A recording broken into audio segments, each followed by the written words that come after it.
Today, we're sitting down with Saikat Chakrabarti, who is running for Congress representing California's 11th Congressional District, which covers San Francisco. Saikat started his career as Stripe's second software engineer before leaving to join Bernie Sanders' presidential campaign in 2015. He co-founded Brand New Congress and Justice Democrats, who recruited AOC and supported her congressional race. He went on to be AOC's chief of staff and is now running for Congress himself. In this sit-down, we chat about Saikat's pivot into politics, his platform, and even do some reactions to posts on X. Let's get into it. Welcome back to Get the Check. I'm Maya. I'm Annika. I'm Priya. So we wanted to start by asking about your background. We have two former Stripe engineers who helped with us. And then you left tech to go work on like a few different organizations related to politics. Now you're involved in a think tank. You're running for Congress. Just curious, like why you decided to make the pivot. Yeah, I actually went into tech at a time when I did feel like tech was going to be solving some of the biggest challenges in our world. And I still think tech is solving some of the large challenges in our world. But back then, this was at a time when like microfinance was really taking off through Muhammad Yunus's work. And I ended up working at Stripe because I felt like that would be an avenue and a lever through which to really tackle things like poverty and inequality. And after working at Stripe for a couple years, I didn't really feel like that's what I was working on.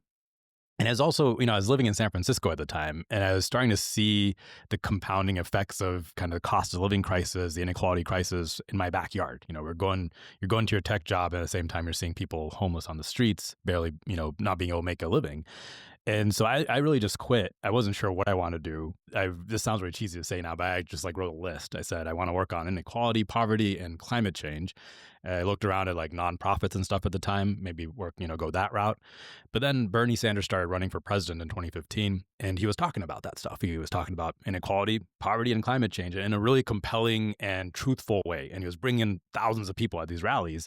So I was like, I got to see what that's about. I didn't know if he had the answers, but I wanted to be a part of that and see what I could do. And that was really how I caught the bug. I ended up working on his campaign in 2016, and I used my tech skills and I built all these organizing tools to organize the millions of volunteers who wanted to work on Bernie's campaign.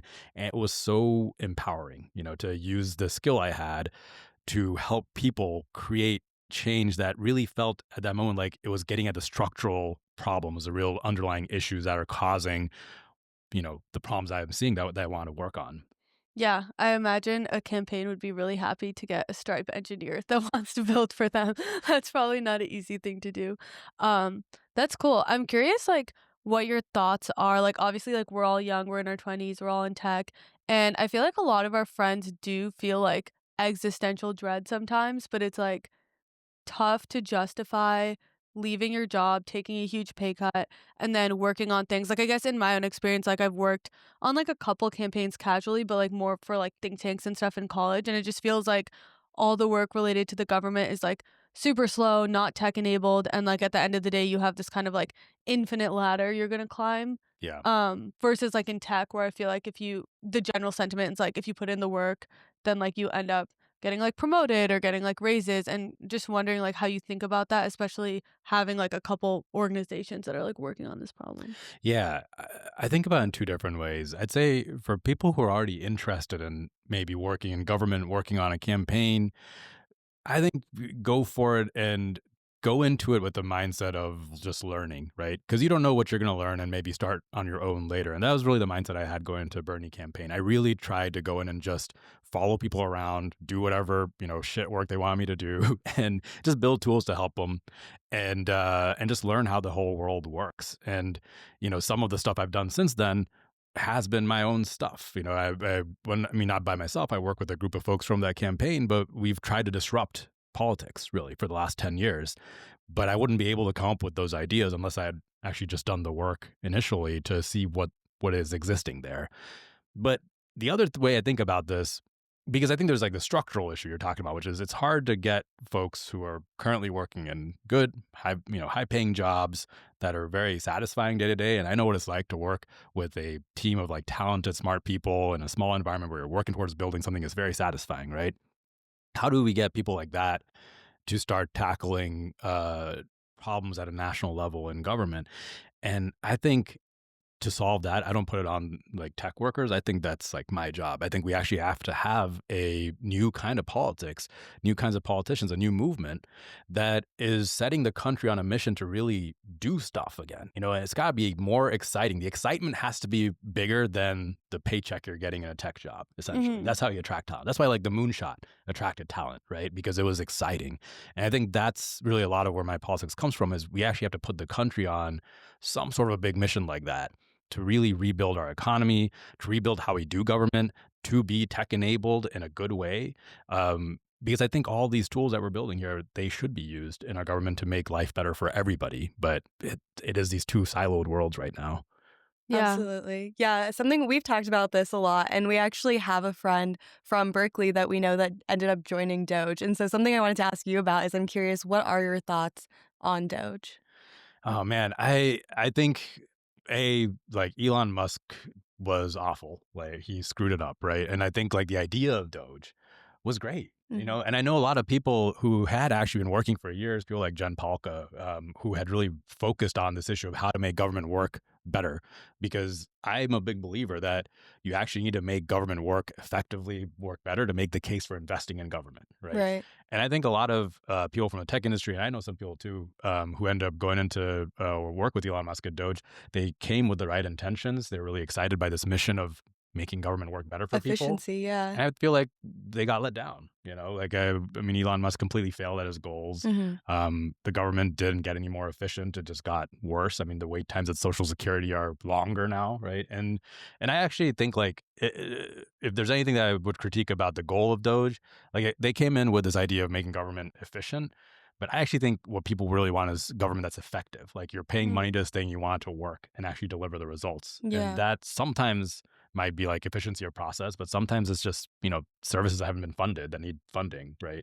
So it's a different goal. But I thought, you know, the way Elon went about it was he kind of didn't even listen to the people who had been trying to work on this problem for so long. And it was a huge mistake. Yeah. What kind of process do you think you would have set up in order to be like fast and efficient, kind of the way that he wanted to go about it without disrupting the workers in the government as well? Well, one thing I think to note, and it's interesting, I remember listening to this interview by Sahil Lavingia, who's an engineer who ended up working in Doge, who I had actually met about 10 years ago. He had interviewed at Stripe back then.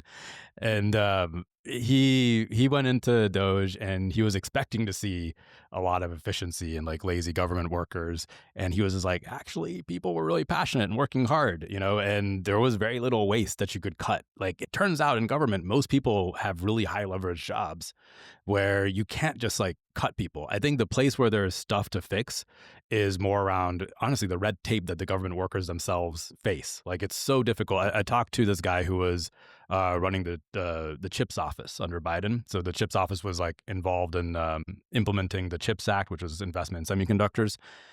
And, you know, he was like, the number of memos he had to write was just ridiculous. Like you do your job and then there would just be endless memos to write, right?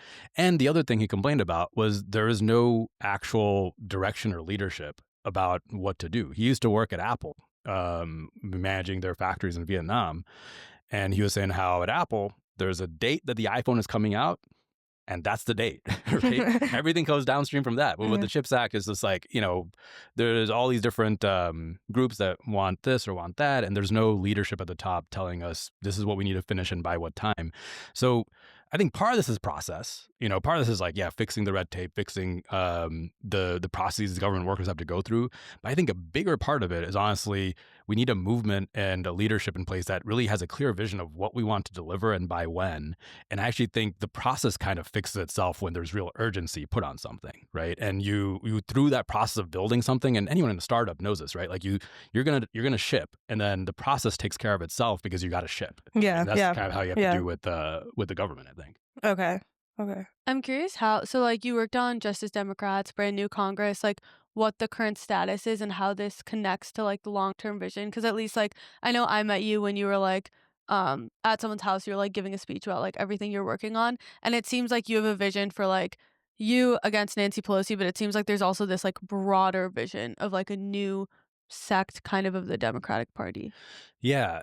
So just to put context, so brand new Congress was this group that a bunch of us off that Bernie campaign started. And our idea at that time was to recruit 400 people all across the country and actually competing in Democratic and Republican primaries. This was before Trump, around this idea of how do we actually put the country on a mission to develop its economy, rebuild manufacturing, rebuild industry. And a lot of the ideas that we're pushing are really informed by history. If you look at the kind of history of times when countries have massively transformed their economies and done these big upgrades. America did this during World War II when we built up our industrial base, but every rich country did it at some point in the 20th century. How did they do that, right? And so we wanted to build a movement around that. And the short of it was we never recruited 400 people. It turned out to be very difficult to do that.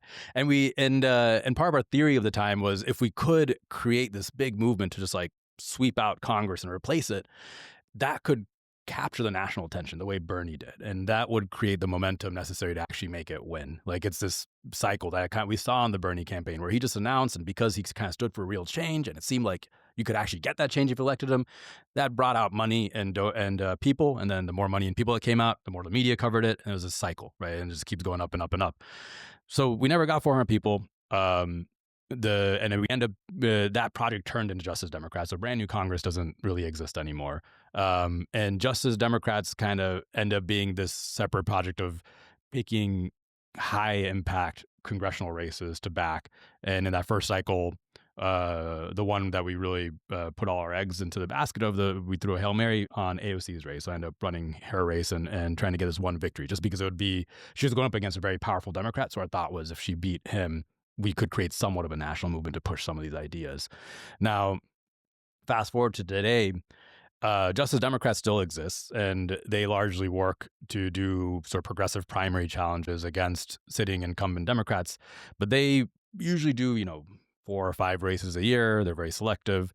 I still think that original vision of brand new Congress is possible. And I actually think this is a kind of moment where it is possible because there's such an appetite for change, both in the Democratic Party, but also in the country. I think people in this country keep voting for sweeping economic change any chance they get. I think that's why Obama won in 2008. I think that's why Trump won in 2016 and 2024. And it's coming from this place of just this existing status quo having failed for decades. Most people in the country believe we have a rigged political and economic system under which the American dream is dead. Your kids are not going to do better than you will. And that is this fundamental breaking of the contract of this country. So in that moment, I think Trump's version of how to fix this is going to fail after 4 years. So I believe we actually can get maybe dozens, hundreds of people running all across the country to completely change what the Democratic Party is. And part of what I'm trying to do right now is not, through Justice Democrats, I'm just on my own. Like I'm calling all these candidates who are running all around the country. I'm trying to recruit people to run. I want to see a movement like that take power because I just think we're at a point where if we don't do these big structural changes, the route we're at, kind of the trajectory the country's at is completely unsustainable, and we have to fix it. There's no other point.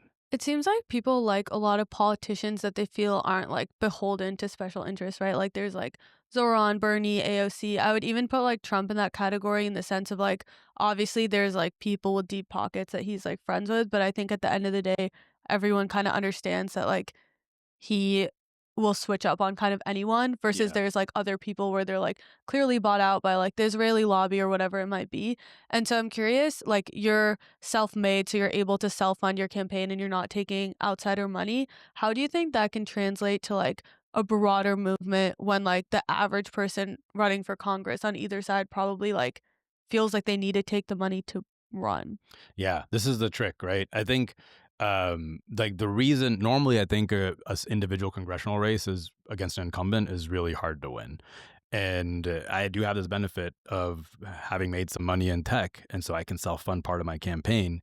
And I'm choosing to do that instead of going around calling a bunch of big donors for money because I don't want to be beholden to a bunch of big donors for money. I want to be beholden to constituents in SF. I think the way this works for a larger movement of campaigns is sort of that vision of running this like big 400-headed presidential race, because then it's a national thing that's going to capture the national imagination and you have the capacity to raise tons and tons of grassroots money. Now, I do think it's possible sometimes for individual congressional races to to get into that cycle if we could manage to break out somehow. Like AOC did. AOC is one of the biggest fundraisers in the party. I think she is the biggest fundraiser, actually, bigger than Hakeem Jeffries, and she never calls anyone for money. She's never done a single fundraiser in her life, and it's just grassroots money that flows in because she stands for change. She's fighting, and she is unbought. So it's sort of this. I guess like by not being bought out, you can capture energy, which helps you raise money. But I think if everyone's running their own individual races like that, even if it's 100 people running their own individual race, they can't all break out as individuals. I think you have to have the movement break out, and then you raise money for that movement. So that's my hope, is how we get off this corporate money bandwagon. That makes sense. It's basically like a marketing thing in a way at that point. Because I feel like AOC and stuff are also like very charismatic politicians, like much above the norm in my view. And I think, and I would almost even put like Trump in that category where it's like, I think they're people that are genuinely enjoyable versus boring to listen to, regardless of the content of what they're saying. Yeah. And there's like a thoughtful way to do it and then like a non-thoughtful, like bullying way to do it. But I think that the national movement thing makes sense to me because you almost have to like capture, I feel like, social media's attention at this point. Yeah, it's capturing social media's attention. It's capturing, I mean, even the old media loves this stuff, right? Yeah, like if yeah. it seems like there's a real chance for change and a real fight, they cover it. But I also think it's really important for that team of people going to Congress, this was the original vision, to be made up of not just career politicians, like made up of people who actually run the economy. So, you know, initially when we were recruiting all these people, like AOC was meant to be part of this larger team where we were also recruiting, you know, software engineers, factory workers, nurses, teachers, doctors, like the actual people who run the economy, not just lawyers, because that's basically what Congress is right now. It's mostly lawyers. So I think if you're going to put the country on this big building project to rebuild industry, you actually need builders in there, right? And people who know how to do that. But they're not all going to be, you know, charismatic like AOC. So I think the way something like that works is maybe you have some spokespeople who are like some of the faces of the movement, but maybe it's a movement itself that is exciting. And I also think that makes it more sustainable. Like I really don't want to have a cult of personality movement like we have around Trump, where it's all just based around him. I think that's very dangerous. Yeah. Are there key like values or platforms that you're looking at? I know you talk about the like running 400 candidates or something like that. And I totally agree that people in this country want change right now. But I'm curious, like, what specific things you are looking at, if any, and like what stands out to you? Yeah. I mean, so number one, taking no corporate and lobbyist money, I think, is not negotiable. I think you need to be accountable to your constituents, to people in this country. And then I'd say it's a combination of actually being on the same page about how we fix the problem of affordability in the country. Okay. And I believe that's things like universal healthcare. I think there's certain services that we just have to make universal infrastructure that we guarantee as a country. And because I think like the private markets completely have failed in healthcare. I think it's the same case in childcare. I think it's the same case with education to an extent, with public schools and private universities. I think it's the same case with power. In San Francisco here, we use PG&E for our power, and we pay 40% more than Sacramento does, and they have public power, right? So we should have public power in San Francisco. And then I think the second big piece of it is being strong on anti-corruption, not just from a getting rid of big money in politics standpoint, but also from a self-enriching standpoint. I think people are really sick and tired of Congress people going in and trading stocks and making money off that.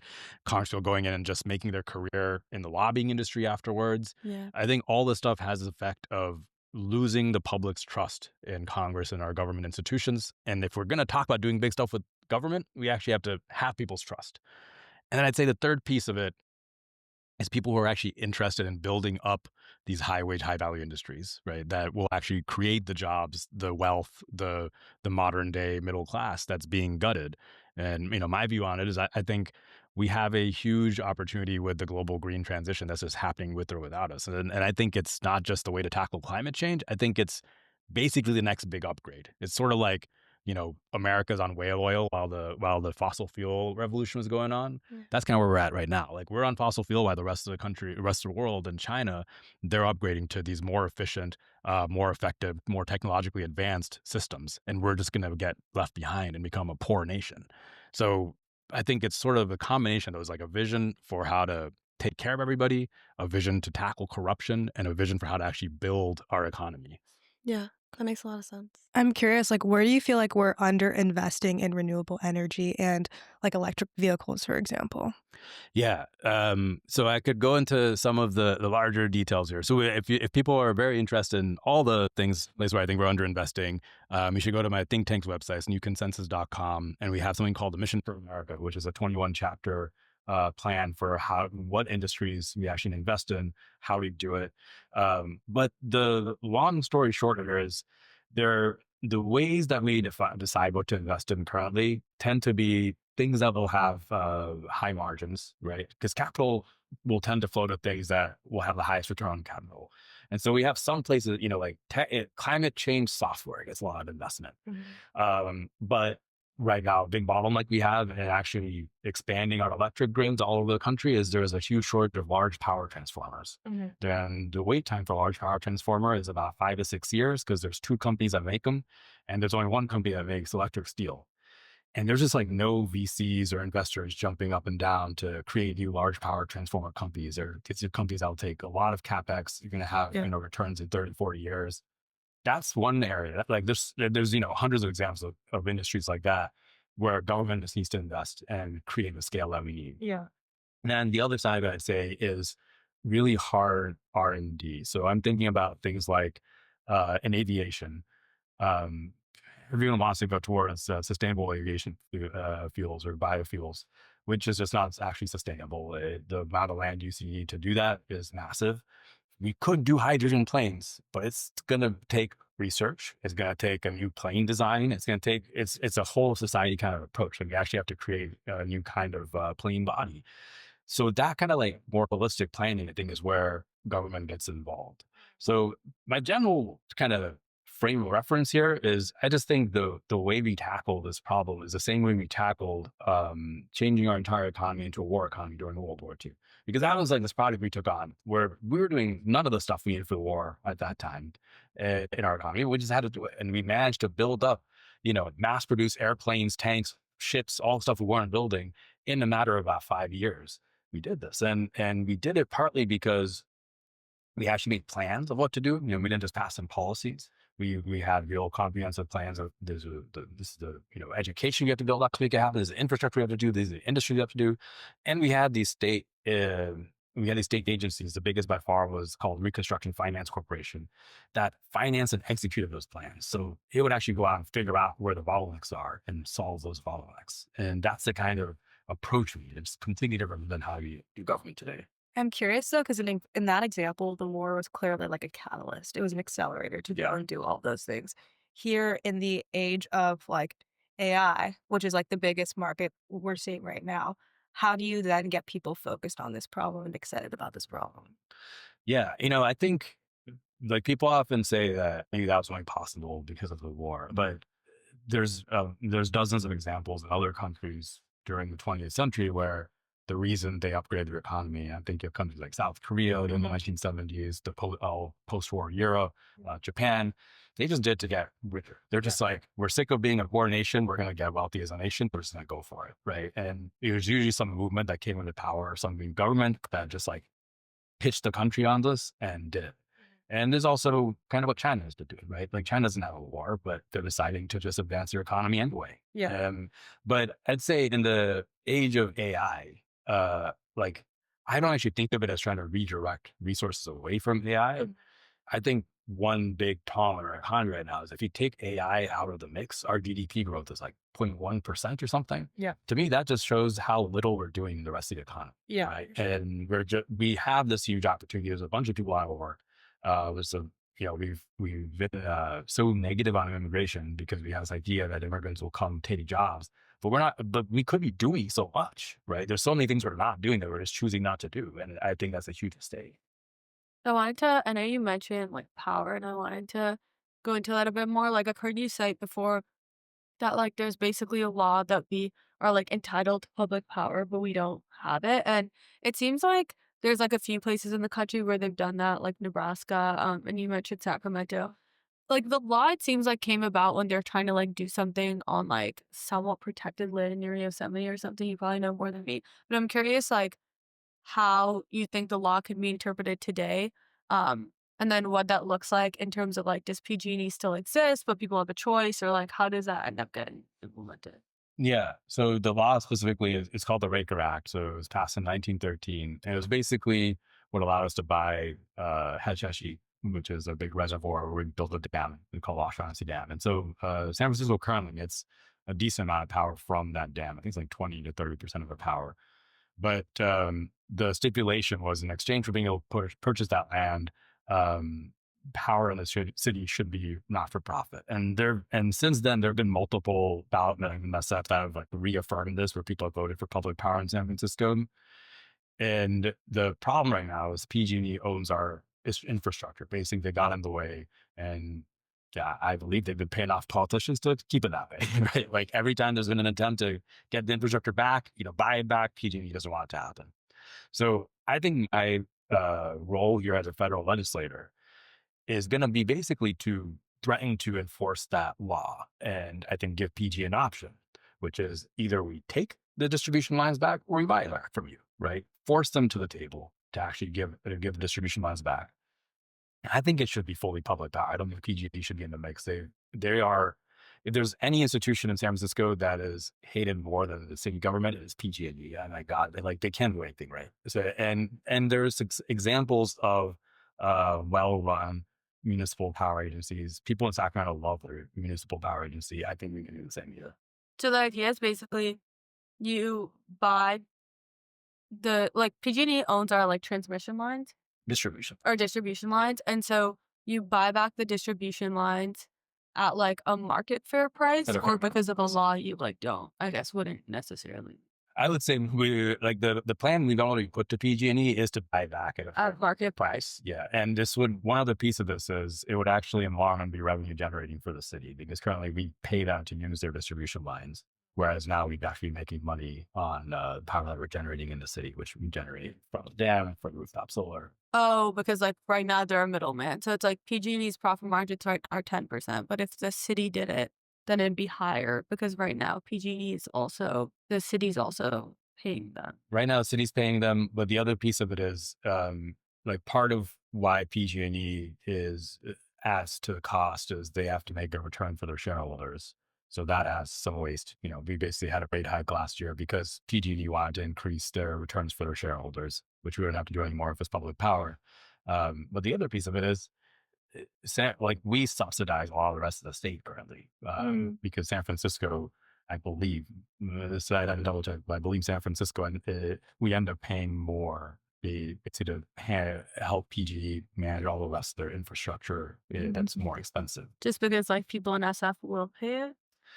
Just because it's expensive to maintain infrastructure in rural parts of the state that aren't serving as many people. I'm curious because, like, especially with your race being in San Francisco and it being a very core part of like the rest of the nation, do you also believe there will be second order effects if you were to win, make this happen? Do you think other states would follow? And where would you like to see that change? On public power? Yeah. Yeah, absolutely. I mean, and I would like this to end up being a way to get to public power in California. Yeah. And then eventually across the nation. I think it's one of the ways to start getting our utility bills down in general, because electricity prices have been skyrocketing.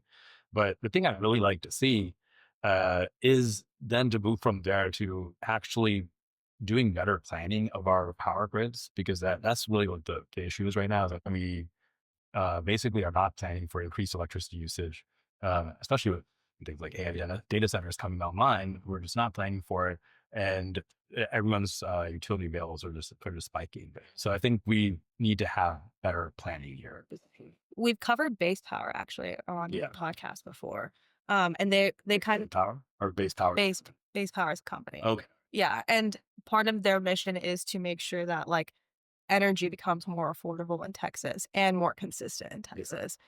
What do you think about like investing in companies like that, or the government investing in companies like that, or investing in that technology themselves? Absolutely. What does base power do? I think it's different because Texas is like completely unregulated. So they make batteries and they basically sell batteries direct to consumer, or like they lease their batteries direct to consumer. And so you have like a base power battery in your house, and they're basically making money on trading like the delta and energy prices during the day. So they charge the batteries when it's cheap, you use it when like power is expensive, and then because they're making money on the change in electricity, they're like charging the people that have the batteries less than other providers, and they're like making money themselves. Yeah, makes sense. Yeah, so I do want to distinguish. Like the reason I'm a big proponent of public utilities, I think utilities are a place where there's a natural monopoly in any state, right? So either you're talking about a highly regulated, monopolistic private market with built-in waste, or you're talking about cutting out the waste and just having the government run it. Yeah. And I believe the latter route gets you lower prices. But when it comes to all these technologies for providing power, for power production, I think this is a place where I go back to World War II now, a lot of the work in the Mission for America is about how the government should try to help these companies and help them scale, right? What a lot of the function of the Reconstruction Finance Corporation in World War II was finding private industries and then offering them money, but also offering like building factories for them specifically, like directly when they wouldn't do it themselves, doing everything necessary to actually scale all this stuff up. Because that's the real problem we're at right now. So yeah, a big approach that we have at the Work and New Consensus is how do we actually take this dynamic, powerful, private market-driven economy that we have and direct it towards the things that we need to provide as a nation, right? And that's where I see the role of something like the Reconstruction Finance Corporation, which is actually directly financing, helping scale, and building out all these goods that we need. I'll give another example. You mentioned base power, but there's a company called Sublime doing clean concrete. And at their current pace, they're not going to be able to get to a scale where we actually replace all global concrete. I think they went on David Roberts' podcast and they talked about it, and they're like, yeah, we'll probably get there in like 50 years. That's too late, right? So I think that's actually the place where like the government can come in and say, we're going to help you scale, we're going to finance this, and we're going to make this we're going to decide to actually replace all of our concrete with this. And it's not just financing you, it's also doing the plan with all the other related industries to make sure they're using it, right? Yeah, it's also interesting to me because I feel like in like Silicon Valley or the tech community, there's like a huge hesitancy to interrupt the free market, but then like all the politicians they put in power also interrupt the free market with like Trump taking a stake in Intel or like rumors he's taking a stake in quantum, taking it like, or like even like all of our CHIPS acts and stuff with China, like it's all manipulating the free market. So yeah, and I mean, the other thing is like when you're investing in something like the clean concrete, like you're still making money. You might not be getting the returns like a VC is expecting, but you're still getting some amount of returns to make it profitable. Exactly. And that's the thing about something like the RFC. The RFC actually made money for the government over its lifetime and never lost money. Yeah. Because it was investing in these long-term long-term productive industries, right? And that's how China's whole model is. Like China as a nation will invest in these industries that it wants to take a bet on, whether that's the battery industry or an EV industry, and that's how they finance their government. That's how they actually make money.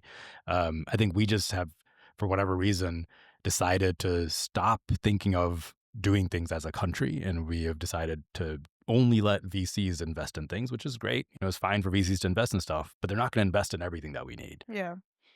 China, I guess like the big difference between how China goes about it and how we go about it is like their labor is really cheap, so the government, it's probably easier, right, for the government to make like a profit on some of these things. That used to be the case, but their labor isn't actually that cheap anymore. Okay. And one of the interesting things about Chinese auto manufacturing is it's actually more automated than our car manufacturing now. But they also still employ way more people than we do because it's just so much bigger. So these days, it's really way more about the fact that they have a much more productive industrial base that's technologically more advanced than us because they've been manufacturing for longer than us, in some sectors manufacturing for longer than us. So they're able to produce more faster, create more wealth. And so labor is no longer the issue there.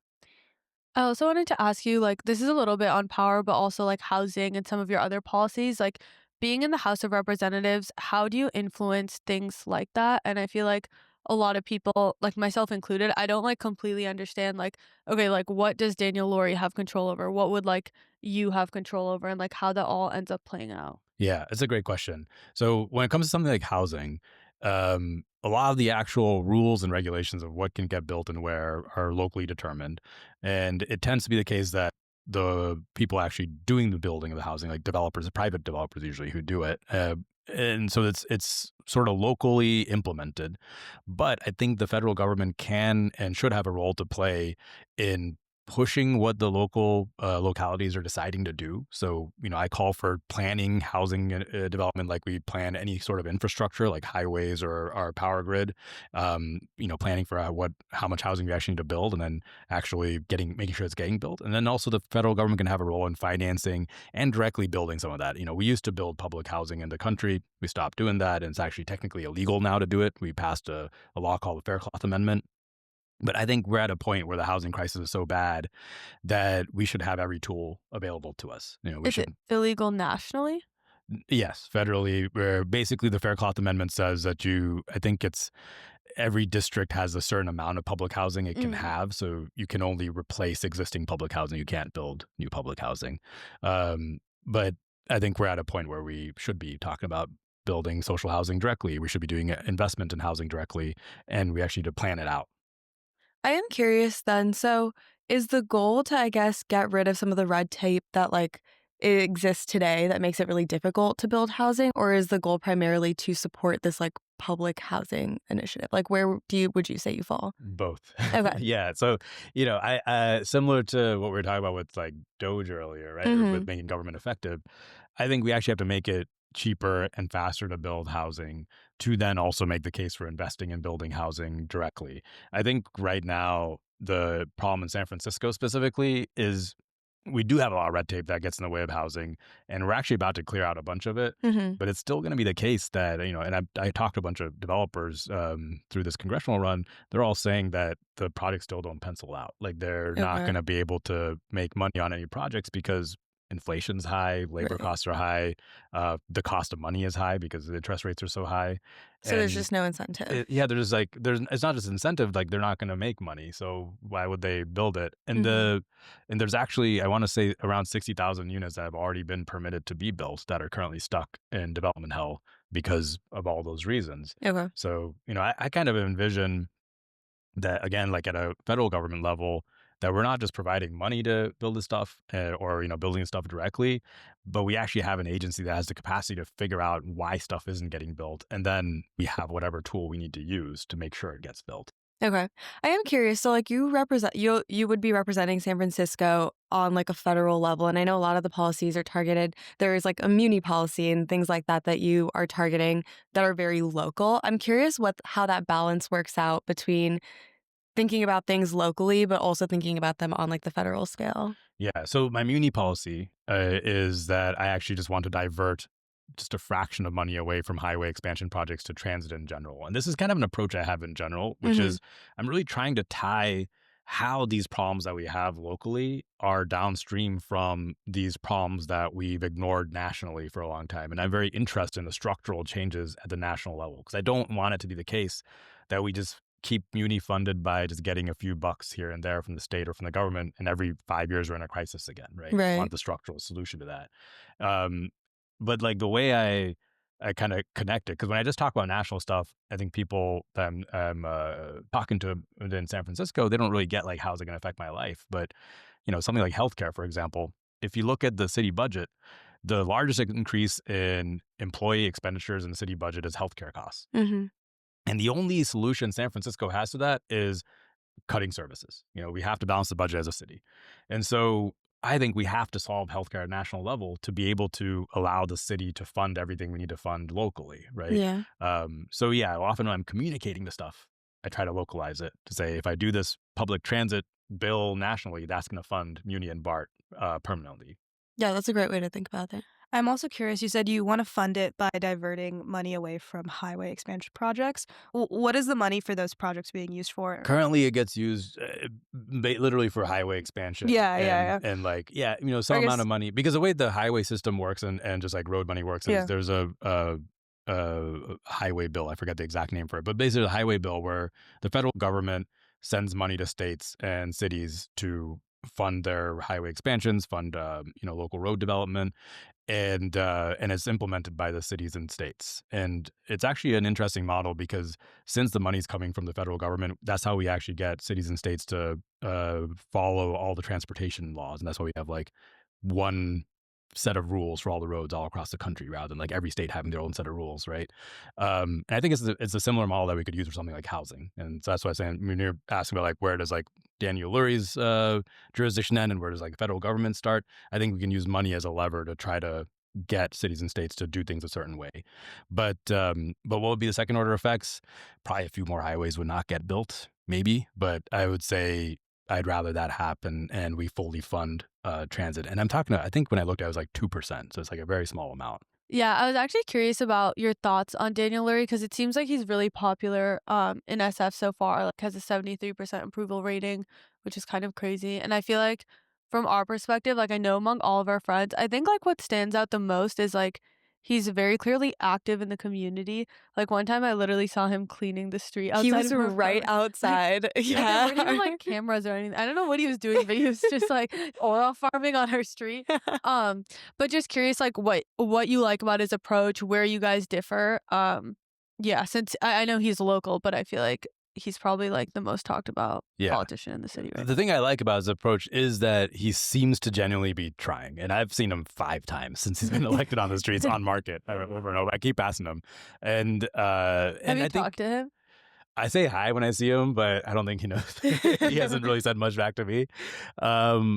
But he's trying, and I think he's honestly using social media really well. Yeah. Like, he's doing a Yeah. great job of communicating what he's doing, and he's got that like awkward dad energy going, but it works Yeah. for him. And so I think that stuff is great, and it's the way I'd like to see more people do politics, is like realizing your job is to engage with people and communicate what you're doing. It's like a core part of your job, right? The place where I wish I was seeing more, and you know, he's been in there for less than a year, maybe he'll get there. Like, he campaigned on saying we're going to build 1,500 shelters within 6 months. And I really wish he had used that as kind of this tent pole to figure out all the reasons why we can't do it and blow through those bottlenecks and make it happen. But then what he did after he became a mayor, he realized it'd be too hard. He backed off of that. And then the goal keeps getting reduced from 1,500 to 1,000. And I just think like we're in a moment in the city where people are so ready to solve the problem of homelessness that he would have had the capital to just go for it and get whatever he needed to make that happen. And that's the kind of politics I wish to see more of. But yeah, similarly with, I think, like his approach to homelessness in the city, he started doing, tent sweeps and encampment sweeps. But my experience of it on Market Street has been, I still see folks on the street doing open air drug use. They're just not in a tent anymore, right? I think we need a more holistic, comprehensive approach here to figure out what to actually do. I'm curious. So I've heard this stat get cited a lot that we spend like $70,000 per homeless person, or like around like $50,000 to $70,000, and that like I think a lot of people, and like you should fact check me on this because I'm not like super in the weeds of it, but like a lot of people feel like, oh, there are a lot of shelters and it's just that either like people choose not to go in them, or there's certain policies like you can't have your dog, you can't, like, you need to get drug tested, that like prevent people from going into them. What do you think is like the actual bottleneck to solving homelessness, or like at least like mitigating it, the level of it in the city? Yeah. I mean, first off, I think the first big the first big root cause of homelessness is the housing affordability crisis, right? And I think whenever you look at the cost per homeless person, like that chart where it's going up like this, but like the number of unsheltered homeless is staying the same, the thing that chart's not showing is the number of people who are actually becoming homeless is going up like this. So that's why our cost is going up, right? And so we're spending a bunch of money trying to get them back into housing, trying to prevent them from being homeless in the first place. Because once someone becomes homeless, it's way more expensive to then get them out of that situation. But I'd say when it comes to like folks on the street, and there's so many kinds of folks who are homeless, because we see like the unsheltered people, open air drug use, but there's also tons of people like sleeping in cars, families who are homeless that we never hear about and never see. Everyone does need a different solution. But I think if we actually solved that initial problem of just like this fire hose of people who are struggling, who like have a medical emergency and become homeless, then the number of unsheltered homeless on the street, it's like 1,000 to 2,000 people, which is a big number, but it's not unmanageable. And I think we actually need like a person by person approach. There's cities that have managed to turn it around in the past that, there's not a silver bullet. You just have to like know who everybody is and try to give them the help they need, and yeah, have some coercion, right? Like in the sense that progressives in the city often talk about the Zurich 4 Pillars model, which was an approach that Zurich used to clean up its streets. And the way that worked, it was treating drug addiction as a health crisis, and it was trying to get people from getting addicted in the first place, and then providing people with treatment. But it was also enforcement. It was they went around the parks putting up notices saying, hey, you guys can go to these safe consumption sites and then end up going into treatment, but you're not going to be allowed to continue using drugs here on the streets, right? And if you do, you're going to get arrested. So then they had a place where they could get help, but it has to come with some accountability. I guess my follow-up questions are like, do you think that there is housing right now for homeless people in SF and they don't want to take it? Or do you think it's a supply issue? You mean shelters? Yeah. We don't have enough shelters. And I mean, that's the main reason. Yeah, there definitely is a problem that we don't have enough shelters. And that's my impression is that's why Daniel Lurie embarked on that goal of building 1,500 shelters up. That was coming from a place of knowing how much we need. And then on like drug use, from my understanding of it, SF like tried that. Do you think it's that it wasn't like, at least like I remember reading an article that like around Civic Center they had like free use or like safe use like clinics or places.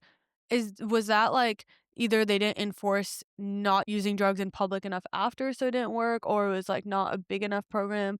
Because I feel like I hear people like very against it, and like I'm not an expert on it, so I don't have like a super strong take, but I can understand how like intuitively, like I actually have read the studies on Europe and the fact that it's worked, but then also intuitively when I look around SF, I'm like, doesn't seem to be working here, at least from like what I'm seeing. Yeah, I mean, I don't think we really tried it in the same way that somewhere like Zurich tried it, right? In the sense that, and this is the kind of thing where the details really matter, like you actually have to be able to implement it well. So you're talking about the Tenderloin Linkage Center, which was a safe consumption site in Civic Center. That had some good parts to it, which is that overdose deaths did plummet, right? But I don't think we actually, for a whole host of reasons, I've talked to people about why, but we didn't actually manage to get people into treatment from that center.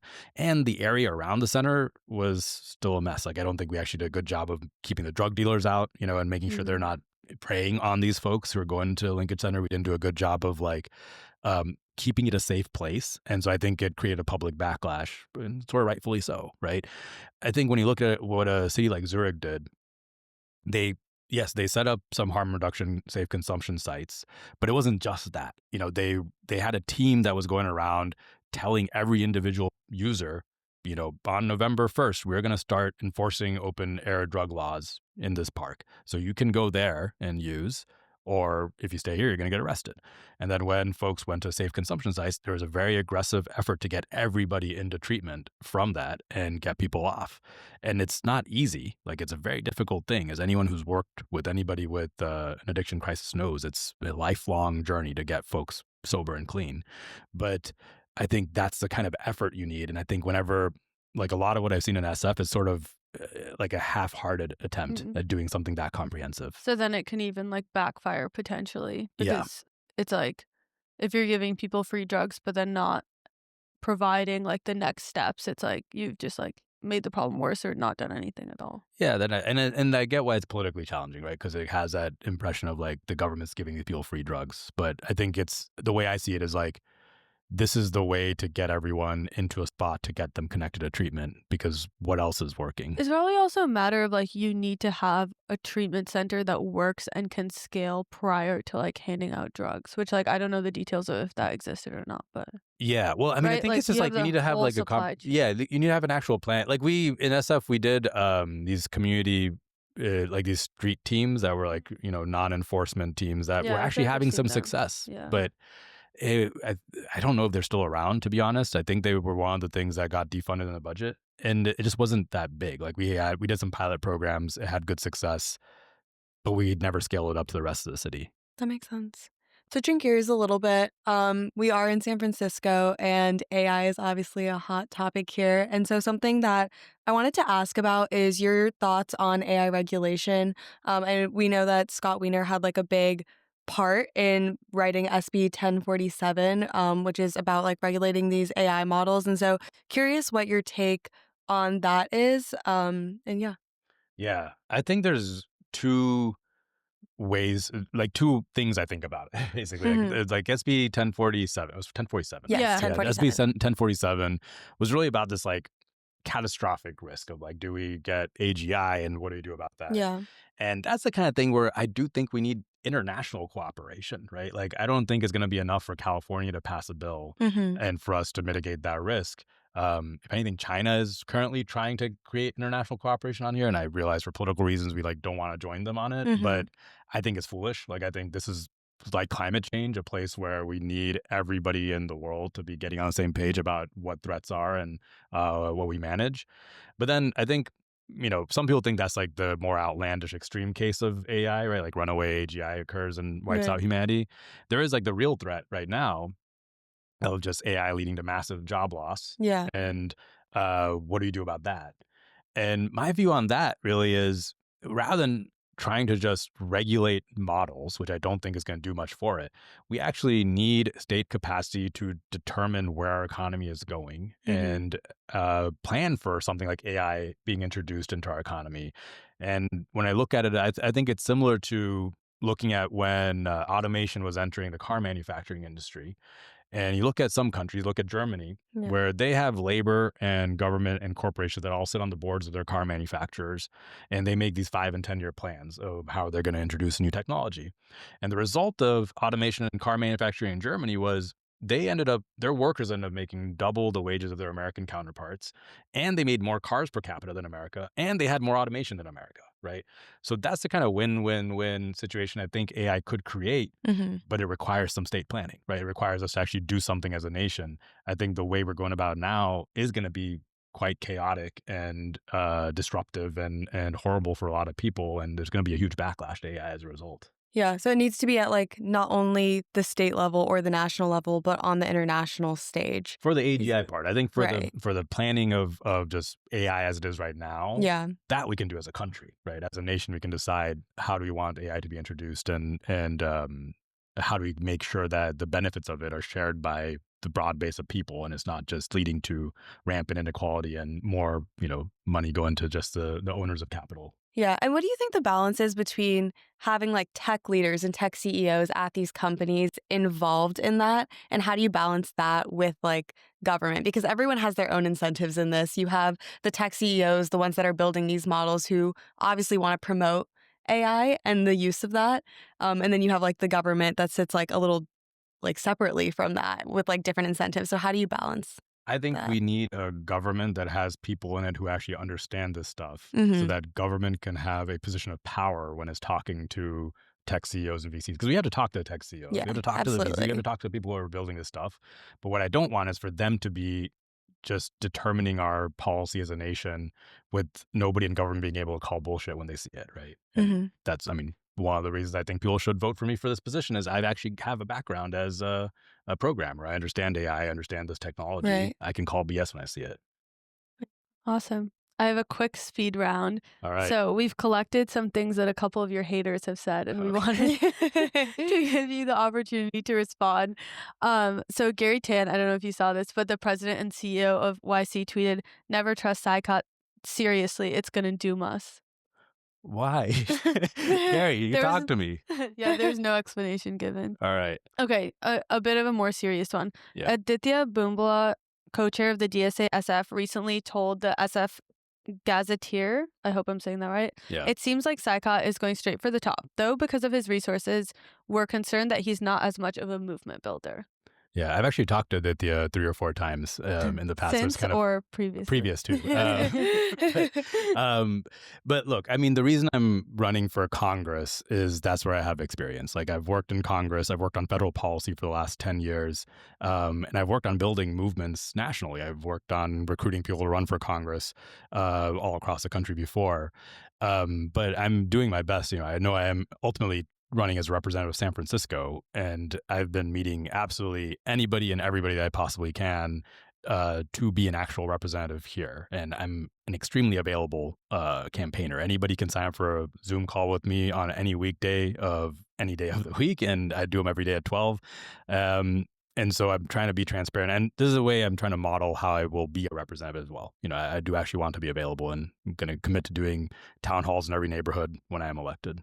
Yeah, I was going to say, I feel like you are building a movement. Like, a lot of people have been door knocking, and I went to one of your rallies, and I know like Nancy Pelosi and Scott Wiener are also running, but like neither of them have started that process yet, and like hopefully they will. But it is like it does appear to be a movement, so I'm not sure where the comment came from. But and then the last one is from Scott Wiener himself. He said, "It's sort of interesting to pitch yourself as the anti-establishment change agent when you're worth hundreds of millions." Yeah, I mean, I would say judge me on my record on what I've been trying to do as a change agent and being fairly anti-establishment for the last 10 years. Someone like Scott Wiener is going to have to rely on a lot of corporate money and lobbyist money. And I would rather be independent and actually fighting for people in San Francisco than be beholden and owe a bunch of favors to a bunch of different people. And then besides like the donor thing, where do you guys think you differentiate besides the fact that I get the general sense that you're like more open to public participation in like utilities or housing? Do you think outside of those two things, there's like other differentiators, or would those be the big ones?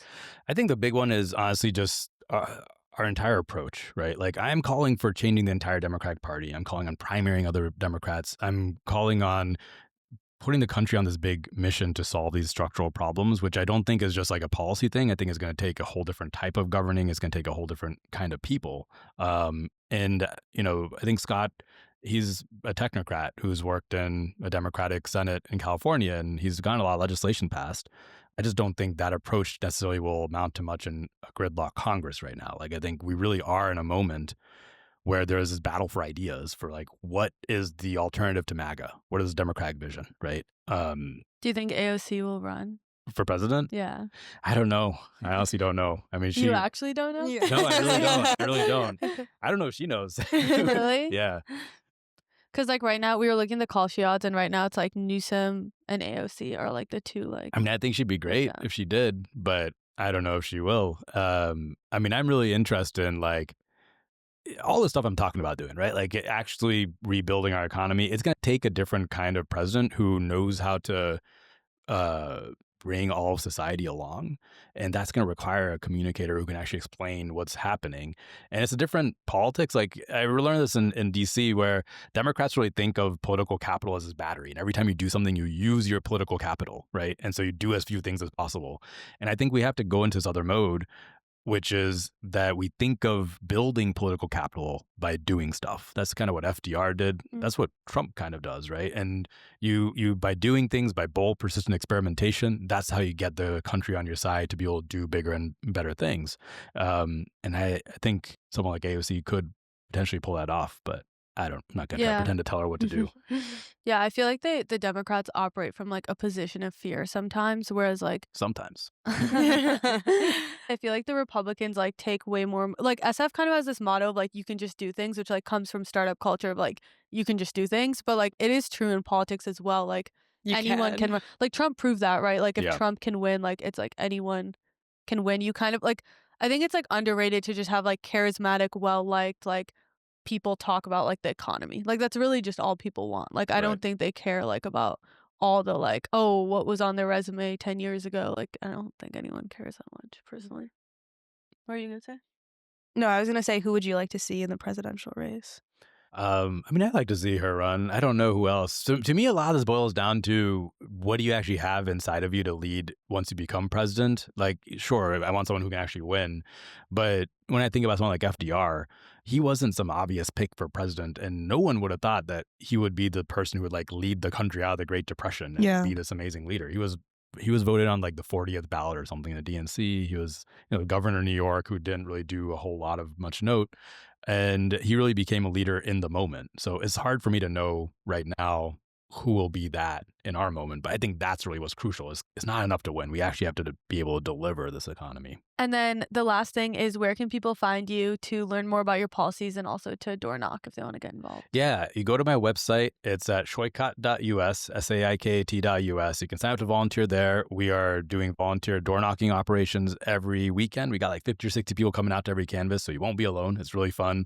We're also looking for volunteers to help with events, with canvassing at farmers markets, leafleting, all kinds of stuff. We just did our rally a couple weeks ago that had about 800 people show up. So we're going to do more stuff like that. And we had a bunch of volunteers help put that on. So go to the website or just find me on social media. Cool. Awesome. Thank you. Thank you so much. All right. Thank you.